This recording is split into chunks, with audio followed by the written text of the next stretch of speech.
नमस्कार, ये है आवाज एट 9 और आपके साथ मैं हूं विपिन भट्ट, लेकर दिन भर की सबसे बड़ी और अहम खबरें आपके लिए। ऐसी खबरें जो हैं आपके काम की। तो चलिए शुरुआत करते हैं इस वक्त की हेडलाइंस के साथ।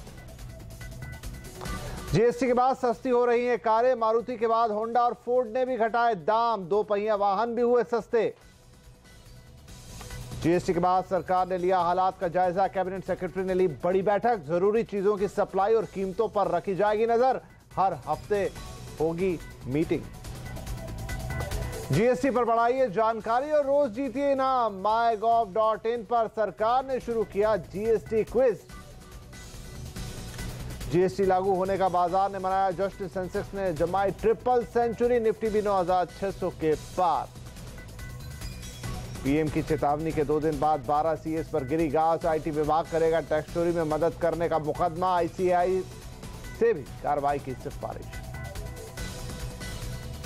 ऑटो बिक्री के मिले जुले आंकड़े। मारुति और अशोक लेलैंड की बिक्री रही अच्छी, लेकिन एमएनएम और टाटा मोटर्स ने किया निराश। और सिक्किम सीमा पर भारत और चीन के सैनिकों का जमावड़ा। 1962 के बाद पहली बार बने बड़े तनाव के हालात।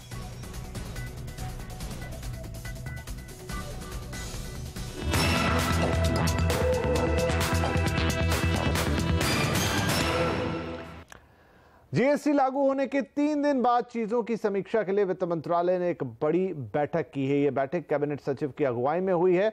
इस बैठक में खास तौर पर इन बातों पर जोर दिया गया कि चीजों की सप्लाई और साथ में चीजों की कीमतों पर ध्यान रखना है। और क्या बातें हुई इस बैठक में, इस पर बातचीत करने के लिए अब हमारे साथ जुड़ गए हमारे ब्यूरो चीफ लक्ष्मण रॉय।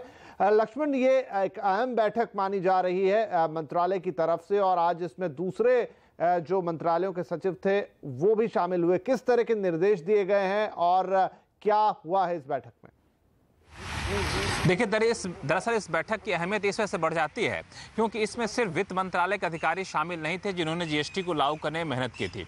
बाकी सभी मंत्रालय के संबंधित कम से कम 7 से 8 मंत्रालय के सचिव, वरिष्ठ अधिकारी यहाँ पर थे और कैबिनेट सचिव इसकी अगुवाई कर रहे थे। और इस बैठक का मूल मंत्र यही था कि जीएसटी लागू होने के बाद कंज्यूमर को किसी भी तरह की परेशानी ना हो, ये आपको सुनिश्चित करना होगा। परेशानी कैसी नहीं होनी चाहिए? किसी भी सामान के स्टॉक की किल्लत ना हो, ये आपको सुनिश्चित करना होगा। किसी भी सामान की कीमतें बढ़ ना जाए, यह सुनिश्चित करना होगा। कोई भी शख्स जीएसटी के तहत टैक्स व्यवस्था में जो बदलाव हुआ है उस बदलाव को के अब आड़ में दाम ना बढ़ा दे, या फिर दाम जितना घटना चाहिए वो दाम घटे, ये सुनिश्चित करना होगा। जितना टैक्स घटा है उसके हिसाब से आपको दाम घटाना होगा। इसको लेकर के निर्देश दिया गया कि अधिकारी ये सुनिश्चित करें कि जो भी होलसेलर है, शॉपकीपर है, दुकानदार है, रिटेलर्स हैं, उनके यहाँ साफ तौर से दिखे एक लिस्ट टंगी रहे कि जीएसटी लागू होने के बाद किन किन सामानों के दाम कितने अब हो गए हैं। और साथ ही साथ सभी अधिकारियों को ये कहा गया है कि जो दुकानदार अपने यहाँ मशीनों का इस्तेमाल करते हैं, सॉफ्टवेयर का इस्तेमाल करते हैं, उन सभी को सॉफ्टवेयर मशीन को अपग्रेड करने में आपको मदद करनी होगी। और हर अधिकारी, अलग अलग मंत्रालय के अधिकारी, उनके तहत जो भी सेक्टर आता है उस सेक्टर में देखें कि जीएसटी को लेकर क्या कोई दिक्कत तो नहीं आ रही है, या फिर जीएसटी को सफलतापूर्वक लागू करने में अपने तहत आने वाले सेक्टर की मदद करें। यानी सरकार का पहली जो बैठक की समीक्षा बैठक, इसमें फोकस था कंज्यूमर को फायदा मिले जीएसटी से, ये आपको सुनिश्चित करना होगा। और अब हर हफ्ते ऐसी समीक्षा बैठक की जाएगी। लक्ष्मण, बहुत शुक्रिया फिलहाल के लिए, इस जानकारी के लिए। और जैसा लक्ष्मण बता रहे हैं कि ये बैठक हर हफ्ते होगी। चीजों के दाम पर नजर रखी जाएगी, उनकी सप्लाई को सुनिश्चित किया जाएगा और देखा जाएगा कि जीएसटी से किसी तरह का कोई विपरीत असर ना पड़े। इधर जीएसटी लागू होने का असर तुरंत दिखने भी लगा है। कई कार और दोपहिया कंपनियों ने जीएसटी लागू होते ही कीमतें घटाना शुरू कर दिया है। इनमें जो आज हुआ है वो आपको पहले बताएं। होंडा और फोर्ड, इसके अलावा टीवीएस और सुजुकी ने अपने वाहनों के दाम घटाए। दोपहिया वाहनों के मामलों में कटौती 350 रुपए से शुरू हो रही है, तो कारों के मामले में कटौती 3 लाख रुपए तक जा रही है। होंडा ने अपनी कारों की कीमत 1,31,000 रुपए तक कम की है। कंपनी ने हैचबैक ब्रियो की कीमत 12,500 रुपए कम की है, जबकि अमेज की कीमत में करीब 15,000 रुपए की कटौती है। जैज और WRV की कीमत 10,000 रुपए नीचे आई है। होंडा सिटी की कीमतें 16,500 से लेकर 28,000 रुपए तक कम हुई है। तो होंडा की SUV BRV की कीमत करीब 30,000 रुपए और CRV की कीमत में करीब 1,31,000 रुपए तक की कटौती हुई है। इधर फोर्ड इंडिया ने फीगो की कीमत 28,000, तो एंडेवर की कीमत 3 लाख रुपए तक घटा दी है। जीएसटी के बाद मारुति, टोयोटा, BMW, मर्सिडीज और ऑडी पहले ही अपने दाम घटा चुके हैं। इधर दो पहिया वाहनों की बात करें तो हीरो की बाइक अब 1800 रुपए तक सस्ती होगी, जबकि होंडा की बाइक 5500 रुपए तक सस्ती हो गई है।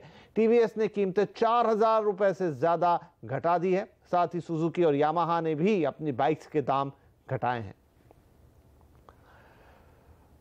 इधर जीएसटी लागू होने के बाद व्यापारी और कारोबारियों ने भी रजिस्ट्रेशन की प्रक्रिया तेज कर दी है। बहुत से लोग जीएसटी से जुड़े कंफ्यूजन को दूर करने के लिए जीएसटी सुविधा केंद्र पहुंच रहे हैं। ऐसे ही एक जीएसटी सुविधा केंद्र का जायजा लिया नागपुर में हमारे संवाददाता रौनक कुकड़े ने।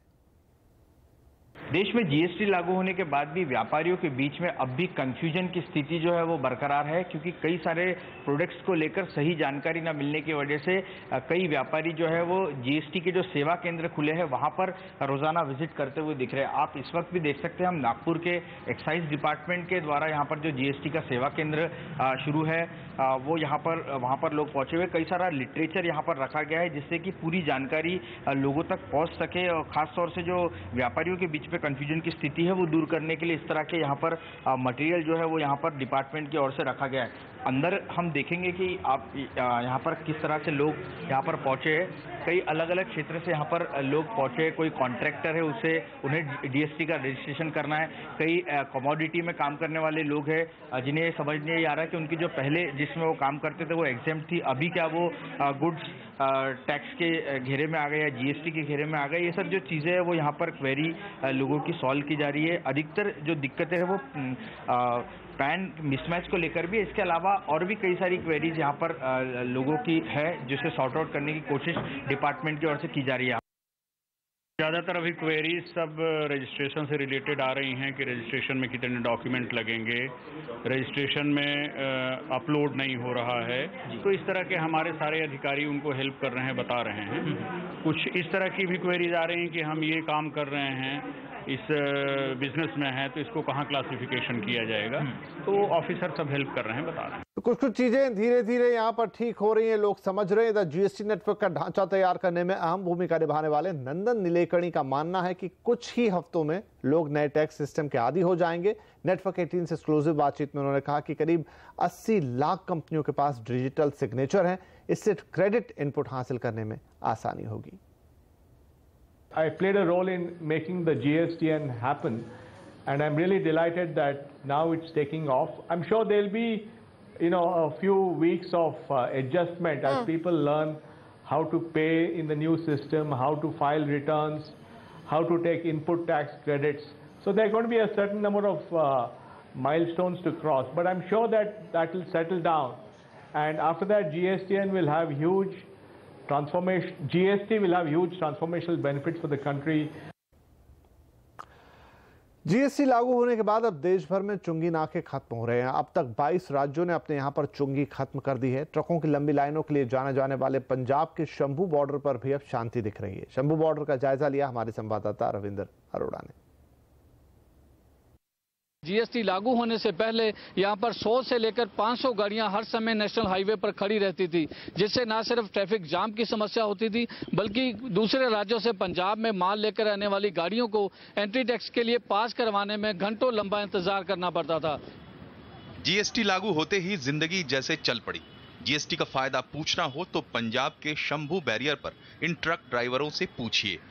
जी पहले भी आते थे, सिलीगुड़ी से आ रहा हूँ। अब यहाँ पे लाइन लगती थी बहुत तगड़ी, तो आज पहली बार जीएसटी बिल चालू हुआ तो कुछ नहीं है, यहाँ पे खाली पड़ा है, ठीक हो गया है।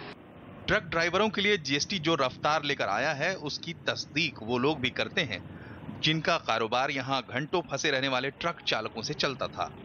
हालात अभी पहले तो बैरियर पे जो जाम लगा रहता था, गाड़ियां यहाँ खड़ी होती थी जीएसटी से पहले, उससे काफी लोगों को रोजगार प्राप्त हुआ था, यहाँ पे मिलता था, क्योंकि गांव के आसपास के लोग भी यहाँ पे रोजगार की तलाश में यहीं पे काम किया करते थे। जीएसटी लगने से बाद बैरियर पे गाड़ी रोक नहीं रही, जो भी काम चल रहा है जीएसटी का वो मैनुअल हो गया, वो हमारा कोई काम नहीं रहा। टैक्स कलेक्शन की जरूरत नहीं, लिहाजा अब शंभू बैरियर पर बने टैक्स कलेक्शन काउंटर से अधिकतर स्टाफ को वापस बुला लिया गया है।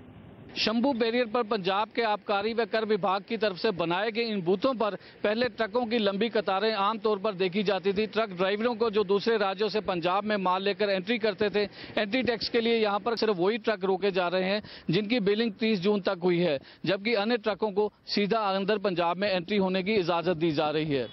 ये सिर्फ एक बूथ का आलम है। जरा सोचिए, देश के हजारों बूथों पर जाम नहीं लगने से कितना समय बचेगा, कितना ईंधन बचेगा, कितनों की जिंदगी बेहतर होगी। रविंद्र अरोड़ा, लुधियाना। तो जीएसटी से जहां लोगों को फायदा हो रहा है, वहीं कुछ बातों में कीमतें बढ़ने का भी डर है। ऐसा ही एक मामला है घर का। जीएसटी के चलते मकान की कीमतों में मामूली बढ़ोतरी हो सकती है। कम से कम बिल्डर्स तो ऐसी ही बातें कर रहे हैं। देश के कई बड़े शहरों में ऐसी तस्वीरें आम हैं। सालों पहले घर बुक कराया, पोजीशन टाइम कब का निकल गया, लेकिन घर नहीं मिला। लेकिन अब एक और मुसीबत आ खड़ी हुई है। घर तो मिला नहीं, लेकिन दाम बढ़ गए। जीएसटी के तहत अंडर कंस्ट्रक्शन मकानों के लिए 12% टैक्स चुकाना होगा, जबकि इन पर पहले 4.5% सर्विस टैक्स लगता था। बायर्स परेशान है कि बिल्डर अब ज्यादा टैक्स वसूलेंगे। बिल्डर की इंटेंशन भी दो कैटेगरी की हो गई है अब। इसमें प्रॉब्लम ये आ रही है कि जो बिल्डर ईमानदार हैं, जिनकी इंटेंट ठीक है, वो तो सारा अपना इनपुट क्रेडिट पास ऑन करने के लिए बायर्स के लिए बोल रहे हैं। अब हमारे सेक्टर में ही 2-3 अलग अलग बिल्डर हैं। कोई कह रहा है कि हम पास करेंगे, कोई कह रहा है कि हमारे यहाँ कोई चेंज नहीं है, हमारे यहाँ तो 12% ही लेगा। दरअसल बिल्डिंग बनाने में जो सामान इस्तेमाल होता है, उनमें से ज्यादातर 28% जीएसटी स्लैब में आते हैं। सरकार बिल्डर्स को इस पर इनपुट टैक्स क्रेडिट दे रही है। सरकार का तर्क है कि इससे बिल्डर्स की कंस्ट्रक्शन कॉस्ट कम होगी और इसका फायदा बायर्स को मिलेगा। लेकिन इसमें भी एक पेंच फंसा हुआ है। हम पर कलेक्शन बायर से जो ले रहे हैं पैसा, उसी रेशियो में हम जो सीमेंट, स्टील, टाइल को खरीद रहे हैं, जिससे कि जो उस पर टैक्स पे कर चुके हैं, यहाँ पे हम एडजस्ट कर सकें। जब एडजस्ट कर पाएंगे तभी हम उसको वापस दे पाएंगे। कि कोई बिल्डिंग बन के खड़ी हुई है, आगे काम नहीं हो पा रहा है, तो उसके अंदर इनपुट क्रेडिट बिल्डर को देना बहुत मुश्किल हो जाएगा। रेडी टू मूव इन मकानों पर सर्विस टैक्स की तरह जीएसटी भी नहीं लगता है। लिहाजा घर खरीदार चाहते हैं कि सरकार अंडर कंस्ट्रक्शन प्रोजेक्ट को भी 2 साल का टैक्स हॉलीडे दे, ताकि उनके साथ अन्याय ना हो। अर्नब सावड़ा, दिल्ली। इधर जीएसटी पर आम लोगों की जागरूकता बढ़ाने के लिए सरकार ने क्विज प्रतियोगिता भी शुरू की है। इसमें जीएसटी से जुड़े सवालों का जवाब देने वालों को रोज 5, 3 और 2,000 रुपए के इनाम दिए जाएंगे। ये इनाम रोज 3 विजेताओं को दिए जाएंगे। प्रतियोगिता में हिस्सा लेने के लिए आपको quiz.mygov.in पर जाना होगा। वेबसाइट पर जीएसटी से जुड़ी जानकारियां भी दी जा रही हैं।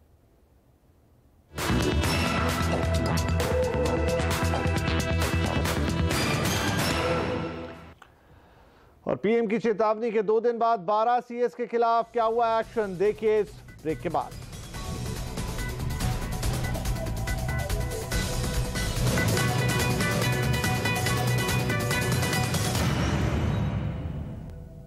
टैक्स चोरी के मामले में मदद करने वाले चार्टर्ड अकाउंटेंट्स के खिलाफ कार्रवाई शुरू हो गई है। सीएनबीसी आवाज को एक्सक्लूसिव खबर मिली है कि इनकम टैक्स विभाग ने 12 सीएस के खिलाफ एक्शन की शुरुआत की है। इसके लिए विभाग ने आईसीएआई से भी एक्शन लेने के लिए कहा है। आईटी विभाग इनके खिलाफ टैक्स चोरी में सहयोग के लिए मुकदमा भी दर्ज करेगा। आईटी एक्ट के सेक्शन 278 के तहत ऐसे मामलों में 7 साल की जेल हो सकती है। इस खबर को और विस्तार से समझते हैं। बात करेंगे अपने ब्यूरो चीफ लक्ष्मण रॉय से। लक्ष्मण, चार्टर्ड अकाउंटेंट्स के खिलाफ सरकार सख्ती के मूड में दिख रही है। ये 12 नाम या 12 चार्टर्ड अकाउंटेंट्स की पहचान हुई है। आगे यहां से क्या होना है?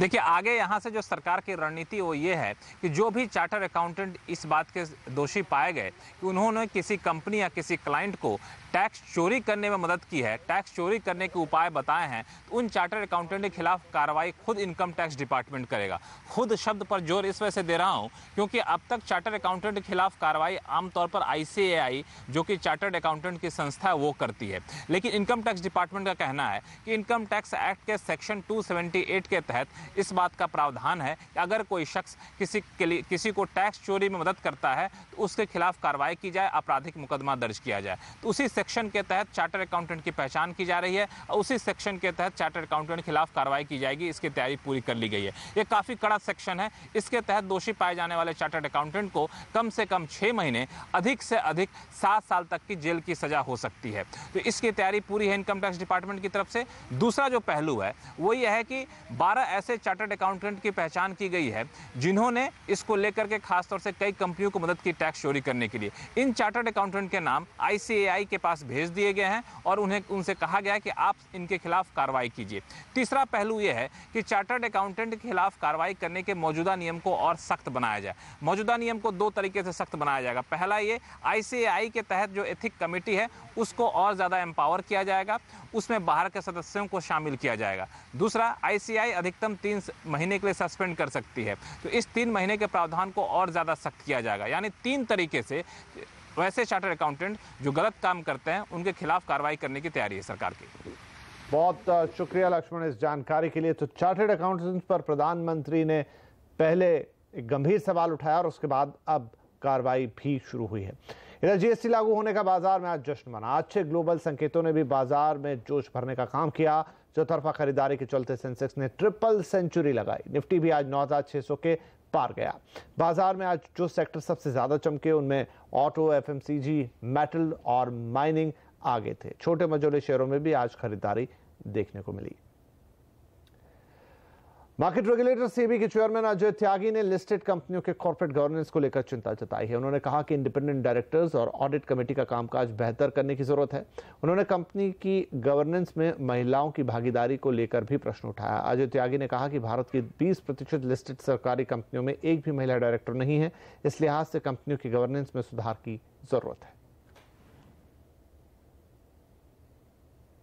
Another issue is audit committee. In fact, listed companies' whole discipline is through audit companies and independent directors broadly, and we found that on both accounts, it's much leaves for improvement. My information: 20% PSUs still don't have a single woman director, and I've been told perhaps 3 PSUs have been non-compliant from the very beginning. Independent directors, that will keep on fluctuating, that one can understand, but as of now, maybe in the end of the last month, 90% of them didn't have full independent directors which are supposed to be there. जून में Maruti Suzuki की बिक्री में 7.5% से ज्यादा की बढ़ोतरी हुई है। मारुति ने जून महीने में 1.06 लाख मतलब करीब 1 लाख से ज्यादा कारें बेची हैं, जबकि पिछले साल इसी महीने में उसने 98,840 कारें बेची थी। वहीं इस दौरान महिंद्रा एंड महिंद्रा की जून की बिक्री में 8% गिरावट दर्ज की गई है। कंपनी ने पिछले साल जून में करीब 40,000 से ज्यादा गाड़ियां बेची थी, जबकि इस साल जून में बिक्री करीब 35,000 रुपए रह गई है। टाटा मोटर्स की बिक्री में भी गिरावट दर्ज की गई है। वहीं अशोक लेलैंड की बिक्री में 11% की बढ़ोतरी हुई है। कारों के जैसा ही हाल टू व्हीलर्स की बिक्री का भी रहा है। जून में हीरो मोटोकॉर्प की बिक्री में 14% की अच्छी बढ़त आई है। हीरो मोटोकॉर्प ने 6 लाख से ज्यादा टू व्हीलर्स बेचे हैं, लेकिन बजाज ऑटो की टू व्हीलर बिक्री में 23% की भारी गिरावट है। कंपनी ने पिछले साल के 3,17,000 के मुकाबले इस बार 2,44,000 टू व्हीलर्स ही बेच पाए हैं। बजाज ऑटो के एक्सपोर्ट में भी कमी देखने को मिली है। और दिल्ली में मैकडॉनल्ड के कारोबार पर किसकी है नजर, देखिए इस स्टोरी से ब्रेक के बाद।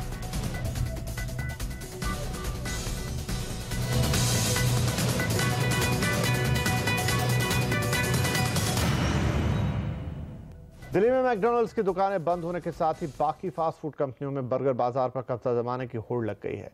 कई देशी विदेशी फूड चेन अब मैकडॉनल्ड्स के ग्राहकों को खींचने की तैयारी कर रहे हैं।